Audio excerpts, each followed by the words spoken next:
आणि स्वराज्य ज्यांनी मिळवून दिलं असे छत्रपती शिवाजी महाराज आणि मातृभूमीचा स्वाभिमान हा प्रत्येक भारतीयाच्या नसानसामध्ये ज्यांनी जागवला असे वीर शिरोमणी महाराणा प्रतापसिंह, तसेच भारतरत्न युग पुरुष महामानव आणि संविधानाचे शिल्पकार मूक नायक अशा अनेक उपाधी ज्यांना लाभलेल्या आहेत, ज्यांना मिळाल्या असे भारतरत्न डॉक्टर बाबासाहेब आंबेडकर आणि खऱ्या अर्थानं तुम्हा सर्वांसाठी बहुजनांच्या मुलामुलींसाठी ज्यांनी या शिक्षणाची वेळ ही फुलवली सजवली अशा क्रांतिज्योती सावित्रीबाई फुले या महामानवांच्या प्रतिमेचं पूजन सर्व मान्यवरांनी करावं असे मी त्यांना या ठिकाणी विनंती करतो.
मित्र शिवराज सेवा संघ म्हणजे नेमका काय? समाजाच्या गुणवंत विद्यार्थ्यांच्या सत्काराबरोबर समाजाच्या विविध महिलांच्या निराधार महिला असतात, आमच्या विधवा भगिनी असतात, त्यांच्यासाठी देवाणघेवाण कार्यक्रम होतो. आणि ह्या एरियामध्ये पाणी असेल, अनेक प्रश्न असेल, वकील साहेब माझ्याबरोबर असतात. समाजाच्या अडी अडचणी आम्ही सोडवण्यासाठी प्रयत्न करतात. मागच्या वर्षी बघा संजयजी सिरसाट साहेब यांना आपल्या विद्यार्थ्यांना अडी अडचणी आल्या. खास करून व्हॅलिडेशनचे प्रश्न घेण्यासाठी आम्ही कुठे वाचता न करता व्हॉट्सअपवर न टाकता आम्ही त्यांच्याकडे मिटिंगला गेलो, मुंबईला गेलो, त्यांच्या कार्यालयावर गेलो आणि त्यांनी आमचा प्रश्न या ठिकाणी मिटिंगमध्ये लावून आपल्या समाजाला एक दिलासा दिला. दिलासा दिला खऱ्या अर्थानं आपल्या समाजाचा आत्मा जर कोणी असेल तर संजयजी सिरसाट आहे. आता आमचा पालकमंत्री आहे आणि आपल्या समाजाचा गाडीच आहे. ज्यांना मी बघतो त्यांची स्टोरी मी बघितलंय. रिक्षा चालू असताना ते नगरसेवक झाले, नगरसेवक झाल्यानंतर ते आमदार झाले आणि आमदार झाल्यानंतर ते मंत्री झाले. मंत्रीच नाही तर ते पालकमंत्री झाले. भविष्यात काय होते सांगता येणार नाही, पण त्यांचा जो पुरावा येतो इतिहासामध्ये बदल आहे. पण त्या माणसाला, त्या भटक्या माणसाला काही सोडलं नाहीये. या भटक्या माणसाला, या माणसाच्या अडीअडचणी आलेल्या म्हणून आम्ही पोटा भरायला या ठिकाणी आलेलो आहे. दोघं जगात फटत राहणारा माझा समाज आहे. त्या समाजाच्या अडचणी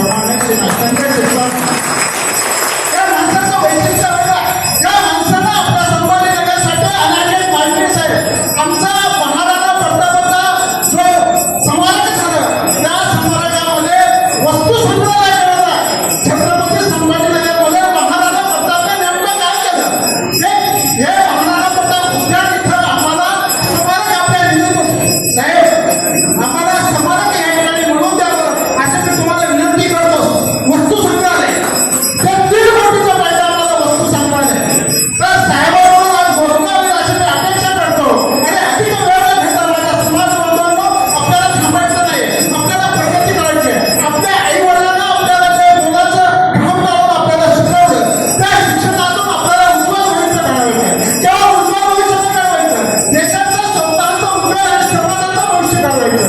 आज आपल्याकडे अनेक आलेले आहे, श्रीलंका ताई आलेले आहे, ते मुख्य अभियान खूप अभियंता झालेले आहे, भीमसेनच्या बंगलावर आलेला आहे, तो साह्याला कलेक्टर झालेला आहे. म्हणजे साहेब याची पोस्ट असते JFC मध्ये अधिकारी त्या लेवलला डायरेक्ट शिक्षण आलेला आहे. असे माणसं घडू लागले. कलेक्टर असेल, इंजिनियर असेल, आज गोठवाल साहेब आहे, ते एवढे आहेत, कॅन्सर तज्ञ आहेत, त्यांचा सुद्धा सन्मान होत आहे. हा सन्मान थांबला नाही पाहिजे, हा सन्मान वाढला पाहिजे. आपल्या पाठीशी पालकमंत्र्यांची थापा आणि वारंवार जाणवतो. मी एवढ्या मंत्र्याचे गुण नाही करत नाही, मी जगातून कार्य करतोय. पण साहेबांना आमच्यासाठी आपल्या मुलांसाठी मी केलं ते फार अवघड आहे. एकदा जोरदार टाळ्या साहेबांसाठी आणि धन्यवाद. असाच प्रतिसाद आम्हाला दरवर्षी देत राहा. धन्यवाद सन्माननीय राठोड साहेब. माननीय पालकमंत्री यांना खऱ्या अर्थाने या ठिकाणी समाजाच्या वतीने आणि समाजाची खरी जी मागणी आहे ते निवेदन साहेबांनी या ठिकाणी दिलेलं आहे. आणि पालकमंत्र्यांचे देखील कौतुकाचे आणि आशीर्वादाचे भाव आपल्यावर नक्की असणारच आहे. मी यानंतर सन्माननीय मान्यवरांना वेळ नसल्यामुळे आपल्या कार्यक्रमाचे सन्माननीय शिवराणा महासंघाचे संस्थापक अध्यक्ष आणि सर्व मान्यवरांना विनंती करतो की त्यांनी पालकमंत्री सन्माननीय नामदार संजयजी शिरसाट यांच्या स्वागतासाठी तयारी करायला उभं राहायचं.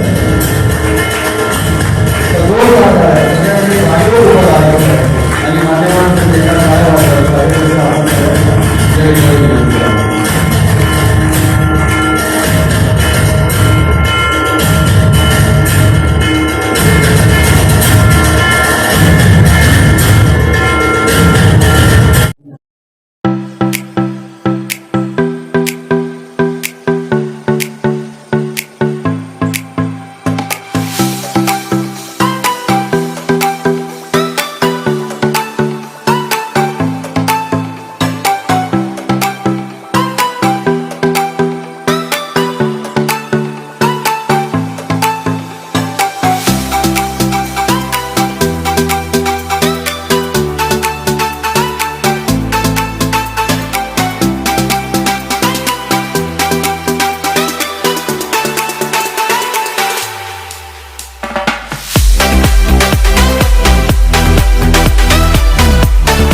असे काही गोड शब्द असतात, शब्दांनाही गोड बनावं अशी काही गोड माणसं असतात. आणि किती मोठं आपलं भाग्य असतं जेव्हा ती आपली असतात, जेव्हा ती आपली असतात. मी नामदार शिरसाट विनंती करतो आपण या ठिकाणी यावं आणि आम्हाला उभं करून द्यावं.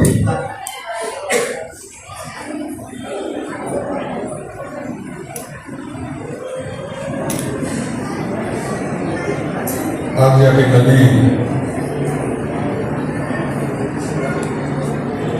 राष्ट्रीय समाजातर्फे गुणवंत विद्यार्थी आणि इतर क्षेत्रामध्ये ज्यांनी यश मिळवलं असे सर्वांचा सत्कार आयोजित केला आहे. या सत्काराला स्टेजवर सर्वच मान्यवर आहेत आणि मी या आल्यानंतर आमच्या सहकार्याचा एवढा आनंद झाला की त्यांनी जेवढा काही गळा पाडायचा होता तेवढा जोरात भाषण करून टाकला.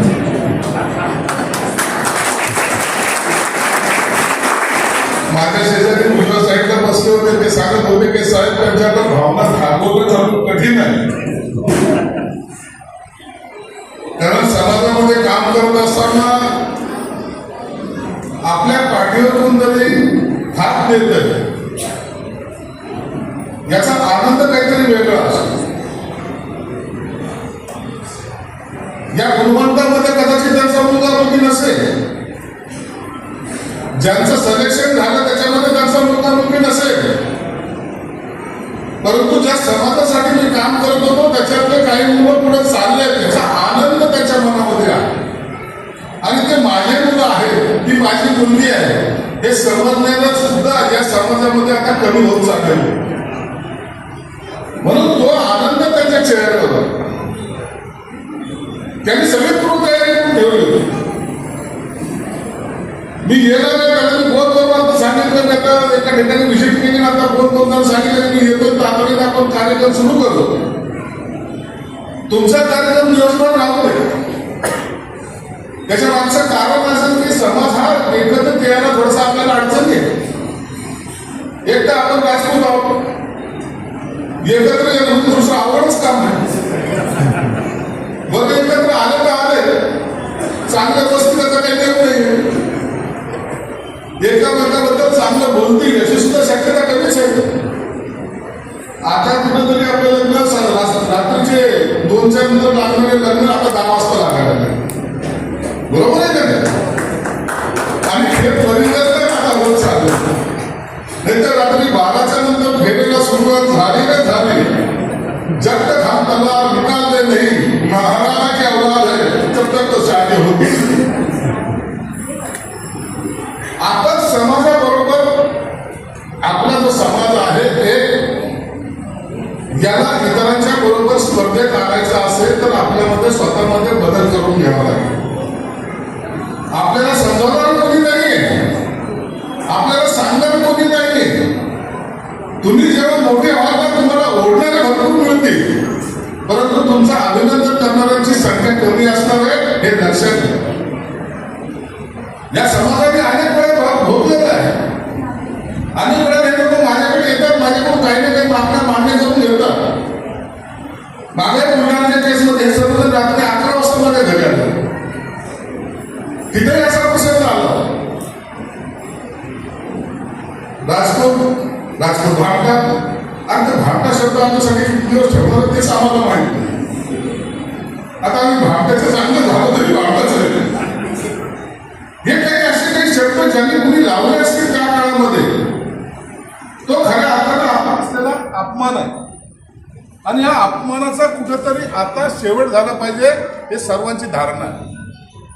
म्हणून तुम्हाला सुद्धा सांगतो की या समाजामध्ये पार होताना तुम्ही आपल्या शेजारी जो माझा आहे, जो माझ्या समाजाचा आहे, त्याला सुद्धा तुम्हाला एकत्रितपणे एका ठिकाणी आणणं गरजेचं आहे. तुम्ही मोठा झाला, समाजातला एक माणूस मोठा झाला याचा अर्थ समाज मोठा होत नाही. तुम्ही हे सगळे उदाहरण पहा. ज्या महापुरुषांची आपण पूजा करतो, शिवाजी महाराजांनी काय केले, डॉक्टर बाबासाहेब आंबेडकरांनी काय केले, महाराणा प्रतापांनी राजांनी काय केले, हे सगळे जर दाखले जर आपण घेतले तर आपण त्याच्यापैकी कोणतंही काम आपल्यातर्फे केलेलं नाही, किंबहुना एक पाऊल सुद्धा पुढे टाकलेलं नाही. मी तुम्हाला विनंती हे करणार आहे, मी आता जेव्हा पाहतो ना माझा आपल्या समाजाचे लोक एखाद्या मोठ्या ऑफिसमध्ये, आता हा जीएसटी मध्ये असिस्टंट कमिशनर म्हणून लागलेला आहे. आता त्याची बॉडी पाहिली तर मला वाटतं हा कमिशनर कमी पहिलवान जास्त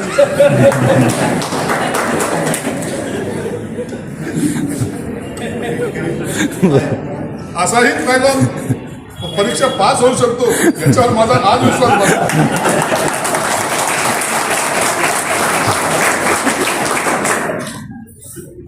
बहुत मेहनत से मिल रहा है अपने को, नहीं तो कोई पूछेगा नहीं अपने को, फिर वही चल रहा है आपला. म्हणून त्या असलेल्या रूढी परंपरातून आपल्याला बाहेर यायचं, समाजाला एक चांगलं बनवण्यासाठी आपल्याला प्रयत्न करायचा. मी हे यासाठी सांगतो की मी या सगळ्या गोष्टीतून गेलेलो आहे. विद्यार्थ्यांना सुद्धा सांगेन, कधी विद्यार्थ्यांनी आपला एक कॉन्फिडन्स गेन करा. तुम्हाला काय बनायचं हे मनामध्ये तुम्ही तुमचं ठरवा. आई बापाला तर लयच वाटतं भारताचं पंतप्रधान व्हावं म्हणून, होतं का कोणी? परंतु जेवढी आपली कॅपॅसिटी त्याप्रमाणे आपण चाललं पाहिजे. नाही तर बापाने सांगितलं नाही डॉक्टरच व्हायचं, इंजिनियरच व्हायचं, हे नसतं. ज्याच्या त्याच्या कला असतात. मी सुद्धा जेव्हा शाळेमध्ये होतो फार हुशार विद्यार्थी होतो. असल्यानं काय झालं, खरंच तुमचं हुशार, त्यांचा आताही विश्वास नाही मी हुशार होतो. मॅट्रिकला मला 45% मार्क होते. काय सांगतो,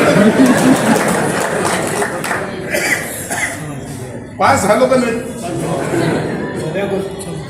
त्याला ज्याला 36% पडले तो पास होतो का नाही? मी तर 45% घेतले. पास होणं महत्वाचं. जसं राजकारणामध्ये तुम्ही पाहता अनेक जण उभे राहतात, ज्याला एक मत जास्त पडलं तो निवडून आला का नाही आला, तशातलाच भाग आहे. म्हणून मी निवडून आलेलो आहे शाळेच्या जिल्ह्यात सुद्धा. परंतु जेव्हा आपल्याला पुढची पायरी गाठायची असते, अनेक संकट आपल्यावर येत असतात. अनेक संकटाला तोंड द्यावं लागतं, सोपं नाहीये. तुम्ही लोक पाहतात आता राजकारणामध्ये नगरसेवक व्हायसाठी काय काय लफडे करतात, जिल्हा परिषद सदस्य व्हायला काय लफडे करावे लागतात. आणि हे सर्व जेव्हा पायऱ्या चढायच्या त्या टायमाला काही इतके संकट असतात, सगळं सोपं नसतं. विद्यार्थ्याला सांगतो, आमचा पेपर एकदा तुम्ही मॅट्रिक पास झाले म्हणजे झाले. आम्हाला दर 5 वर्षाला परीक्षा द्यावी लागते. 4 लाख लोक आमचे पेपर तपासतात. एक जण येतो, सगळी दुश्मनी काढून बटन दाबतो.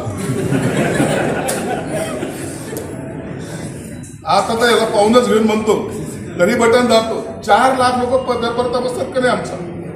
2 मास्तर नाही, 4 लाख लोक. त्याच्यातून पास होऊन आम्ही पुन्हा पास होतो, पुन्हा आमदारचा आमदारच राहतो. मी 4 वेळेला आमदार आहे, आता मंत्री झालो म्हणून बरं आहे.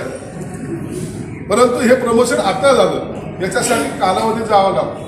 म्हणून कधीही कोणत्याही गोष्टीचे आपल्याला कमतरता आहे किंवा मी कमी पडलो असं समजता कामा नये. समाज आता ज्या पद्धतीने एक होत चाललेला आहे याचा मलाही आनंद आहे. म्हणून तुम्हाला हडकोमध्ये जे वाचनालय पाहिजे त्यासाठी 1 कोटीचा निधी मी आज या ठिकाणी तुम्हाला जाहीर करतो. त्याच्यामध्ये आपले विद्यार्थी मी 1 कोटीचा निधी दिला, आणखीन वाढून देईल. परंतु जेव्हा ते संपूर्ण कंप्लीट होईल, मला दरवर्षी त्याच्यातून चांगले विद्यार्थी घडवले गेले पाहिजे. बाकी मागण्या आताच नाही, एक केलं तर मग ते हनुमानची शेपटी होऊन जाईल. म्हणून सगळं देईल. अहो हे तुमच्यासाठीच आहे, काय माझं थोडी आहे. सरकारच्या माध्यमातून द्यायसाठी परंतु मला याच्यातून मला विद्यार्थी घडताना दिसला पाहिजे. माझा विद्यार्थी, माझा विद्यार्थिनी एकदा मला कलेक्टरच्या खुर्चीवर बसला पाहतो द्या. एखादे पोलीस कमिशनर होताना पाहतो द्या. हा आनंद हा आनंद जर असेल, एक सांगतो, घरातला एक माणूस जरी पुढच्या खुर्चीवर गेला ना, अख्खं कुटुंब त्याचं कधी मागं राहत नाही, ते पुढे जातं. आता मी आमदार झालो, माझे पूर्व नगरसेवक झाले का नाही? आता झालं की नाही? आता चाललं की नाही? वाट होतं. म्हणून याचा घरातला एक जण पुढे गेला तर तो घराला पुढे घेऊन जातो. त्या पद्धतीने तुमच्याकडून काम अपेक्षित आहे. आम्हाला आता उद्या आणखीन कार्यक्रम असल्यामुळे आता आपण सगळे माझ्याकडे येत आहेत. एक महत्त्वाची मीटिंग आहे. म्हणून तुम्हाला सर्वांना शुभेच्छा देत असताना एक मनाशी खोलगाड बांधा. तुमच्या आपसामध्ये असलेले किती वैर असतील, आपसामध्ये तुमचं जमत नसल, आपसामध्ये तुम्हाला एकमेकाच्या तोंड पाहायची इच्छा जरी नसली, परंतु जेव्हा समाजाचा प्रश्न येईल त्या टायमाला आम्ही सर्वजण एक राहू ही शपथ तुम्ही घेतली पाहिजे. धन्यवाद. जय हिंद, जय महाराष्ट्र.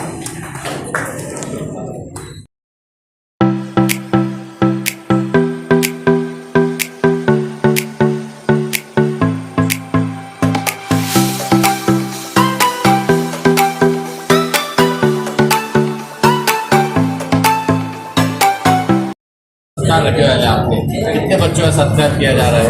लगभग 185 स्टूडेंट है सन्मान किया जा रहा है. मराठीमध्ये दे ना. 185 गुणवंत विद्यार्थ्यांचा सन्मान शिवराणा सेवा संघाच्या वतीनं करण्यात येत आहे. तो चालू आहे.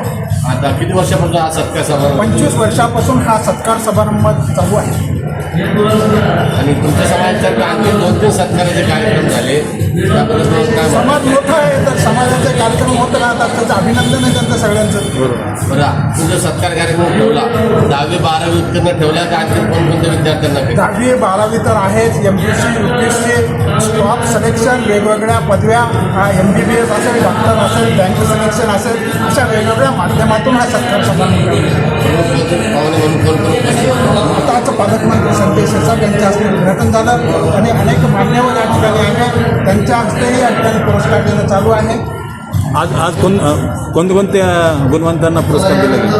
आज 185 10वी 12वी MPSC UPSC या सर्व विद्यार्थ्यांना राज्यस्तरीय गुणवंत सन्मान पुरस्कार दिला जात आहे. सर जो पुरस्कार तुम्ही देता तो कोणत्या स्वरूपात असतो? तो प्रमाणपत्र असतं, गुलाबाचं फूल असतं आणि मूर्तिचिन्ह मोठं असतं महाराणा प्रताप सिंह यांचं. आणि तो आदर्श एक महापुरुषाचं त्यांनी आदर्श राहावं, देशासाठी समाजासाठी परिवारासाठी काम करावं. सर सामाजिक काही पुरस्कार पण तुम्ही देतात वैयक्तिक? समाजभूषण म्हणून पुरस्कार आहे. जे समाजात झिजले, ज्यांनी घाम गाळला, मेहनत केली, अशा परिवारातल्या समाजातल्या अशा लोकांचा सुद्धा या ठिकाणी समाजभूषण म्हणून पुरस्कार दिला जाणार आहे. सर या पुरस्काराप्रसंगी समाजाला काय आवाहन करणार? समाजाला आव्हान असं करणार आहे की आपले जे प्रश्न आहे, अडीअडचणी ज्या आहेत त्या अडीअडचणीसाठी समाज संघटित व्हा आणि आपल्या अडीअडचणी आणि समाजाचा विकास एकोपाने एकजुटीनं होतो. आणि त्याचं प्रतीक म्हणजे निस्वार्थपणे सेवा करणारे शिवराणा सेवा संघ आणि समिती यांच्यातर्फे अशी सेवा आहे. आम्हाला सहकार्य करा. अनेक कामं जसे मंत्रालय असेल आम्ही मिटिंगला जातो, समाजाच्या अडचणी सोडवण्याचा आग्रह धरतो. आताच माननीय पालकमंत्री सर दरवर्षी तुम्ही विद्यार्थ्यांना प्रोत्साहन देतात, पुढच्या वर्षासाठी तुम्ही काय आवाहन करणार विद्यार्थ्यांना? पुढच्या वर्षी ही संख्या अधिक वाढेल आणि गुणवंत चेहरे दिसतील. पालकमंत्री म्हणल्याप्रमाणे समाजातून कलेक्टर झाले पाहिजेत, समाजातून पोलीस आयुक्त झाले पाहिजेत, डॉक्टर झाले पाहिजेत अशी ते त्यांनी पालकमंत्र्यांनी आशीर्वाद दिला. खऱ्या अर्थानं त्या सगळ्यांचा जो आशीर्वाद आहे. आणि तुम्ही सर्व पत्रकार आहात, तुम्हाला माहिती आहे समाज अशा पद्धतीनं उन्नत होतो, प्रगत होतो आणि खऱ्या अर्थानं त्याचा आनंद शिवराणा सेवा संघाच्या पदाधिकाऱ्यांना मिळतो. तुमच्या कार्यकारिणीमध्ये आणखी कोण कोण पदाधिकारी त्याचे आमच्या नाव? अधिकाऱ्यामध्ये कार्यकारिणीमध्ये आहे भरतसिंग काका गुणावत आहे, भोरासिंग राजपूत आहे, ॲडव्होकेट या ठिकाणी सुभाष कुपर्डे, अंजलीबाई मॅडम आणि या ठिकाणी आनंद वाघवाल, भावसिंग बैनाडे, शिवसिंग खोकड असे अनेक कार्यकर्ते, नारायण मेहर आहे, असे अनेक कार्यकर्ते आहेत. ठीक आहे सर.